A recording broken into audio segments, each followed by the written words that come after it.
तो दोस्तों आज हम राजस्थान सीडी के लिए 25 इम्पोर्टेंट प्रश्नों के बारे में बात करेंगे और ये सभी प्रश्न मोस्ट इम्पोर्टेंट सिलेक्टेड प्रश्न और परीक्षा में आने लायक प्रश्न, इसलिए वीडियो में अंत तक बने रहे। तो चलो वीडियो को शुरू करते हैं। तो आपका पहला सवाल है कि राजस्थान में भूरी मृदा कहाँ नहीं पाई जाती है। तो भूरी मृदा जो है वह नहीं पाई जाती है पाली में। ठीक है, पाली में कौन सी मृदा नहीं पाई जाती है? तो भूरी मृदा है जो नहीं पाई जाती है। तो दोस्तों आपको 25% दिए जाएंगे, जिसमें से आपने कितने प्रश्न सही की है वो हम लास्ट में कमेंट में जरूर बताइए, जिससे कि आपकी प्रिपरेशन का पता चलता रहेगा। तो अगला प्रश्न देखते हैं। अगला सवाल है कि मृदा जो पश्चिमी राजस्थान में सर्वाधिक क्षेत्र में मिलती है वह है। तो वह मृदा कौन सी है जो पश्चिमी राजस्थान में सर्वाधिक मिलती है? तो वह मृदा है रेतीली मृदा। मोस्ट इंपोर्टेंट क्वेश्चन है, बहुत बार एग्जाम में रिपीट हो चुका है कि राजस्थान में सर्वाधिक जो मृदा है, जो पश्चिमी राजस्थान में सर्वाधिक जो मृदा है वह कौन सी है? तो वह मृदा है रेतीली मृदा। अगला सवाल है कि ऊसर मृदा किसे कहते हैं?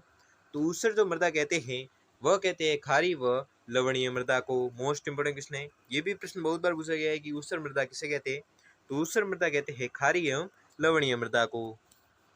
अगला सवाल है कि राजस्थान में निम्न में से किस स्थान पर इंसेप्टिमोल्स मृदा नहीं पाई जाती है? तो ये मृदा नहीं पाई जाती है कहाँ पर? बूंदी में। ठीक है, बूंदी में नहीं पाई जाती है कौन सी मृदा? इंसेप्टिमोल्स मृदा। अगला सवाल है कि निम्नलिखित में से किस जिले में भूरी मृदाएं मिलती है? मोस्ट इंपोर्टेंट क्वेश्चन है, भूरी मृदा पर एक क्वेश्चन जरूर आएगा और ये मोस्ट इंपोर्टेंट क्वेश्चन है। बहुत बार भूरी मृदा पूछी जाती है कि भूरी मृदा है जो किस जिले में पाई जाती है? तो भूरी मृदा है जो पाई जाती है सवाई माधोपुर में। ठीक है, कौन सी मृदा? भूरी मृदा। अगला सवाल है कि निम्नलिखित में से किस प्रकार की मृदाएं लिथोसॉल्स भी कहलाती हैं? तो वह मृदाएं हैं पर्वतीय मृदाएं। ठीक है, पर्वतीय जो मृदाएं हैं वो लिथोसॉल्स भी कहलाती हैं। अगला सवाल है कि निम्नलिखित में से कौन से जिले में सर्वाधिक प्रतिभूमि है?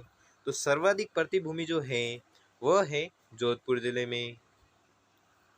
अगला सवाल है कि निम्नलिखित में से कौन सा सही सुमेलित है? तो सही सुमेलित बताना है। तो इसमें जो सही सुमेलित है वह है इंसेप्टिसोल्स भीलवाड़ा पाली।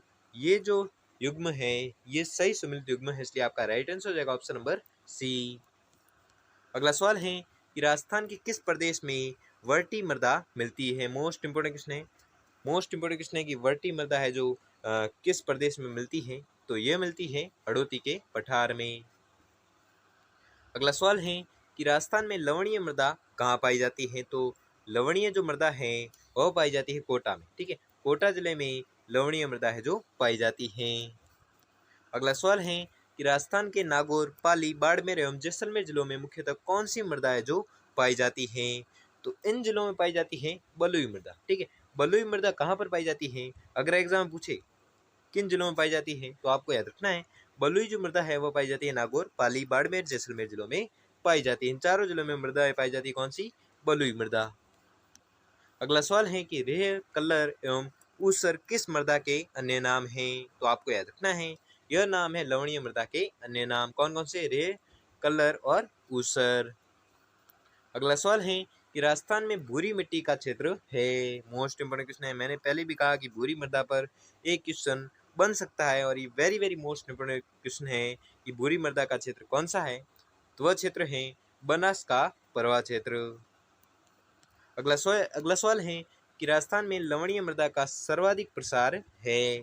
तो जो सर्वाधिक प्रसार है वह है जालोर बाड़मेर में। कौन सी मृदा का? तो लवणीय मृदा का।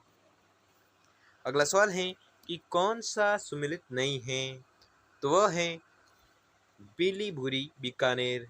ये युग्म है जो सही सुमेलित नहीं है, इसलिए आपका राइट आंसर हो जाएगा ऑप्शन नंबर सी।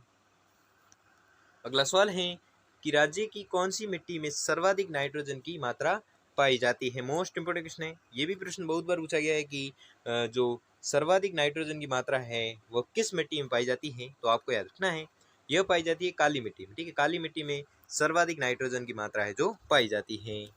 अगला सवाल है कि राजस्थान में मिट्टी अपरदन का सर्वाधिक क्षेत्र पाया जाता है। तो आपको याद रखना है सर्वाधिक क्षेत्र जो पाया जाता है वह पाया जाता है श्री गंगानगर में। किसका? तो मिट्टी अपरदन का।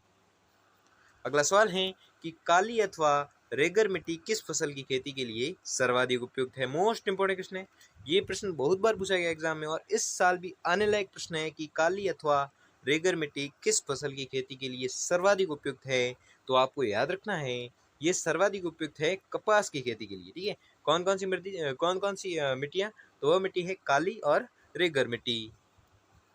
अगला सवाल है कि सर्वाधिक उपजाऊ माने जाने वाली नदी मिट्टी कौन सी है? ये भी मोस्ट इंपोर्टेंट क्वेश्चन है।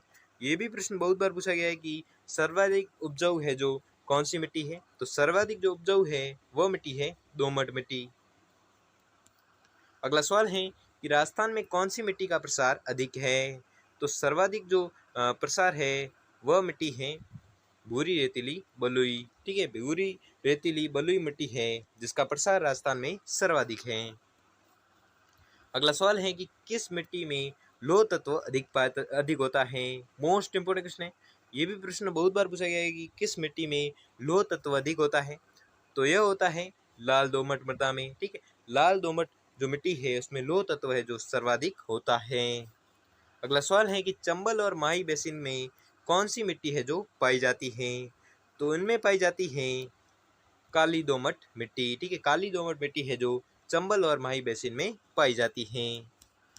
अगला सवाल है कि निम्न में से कौन सा एक मृदा अपरदन का कारण नहीं है?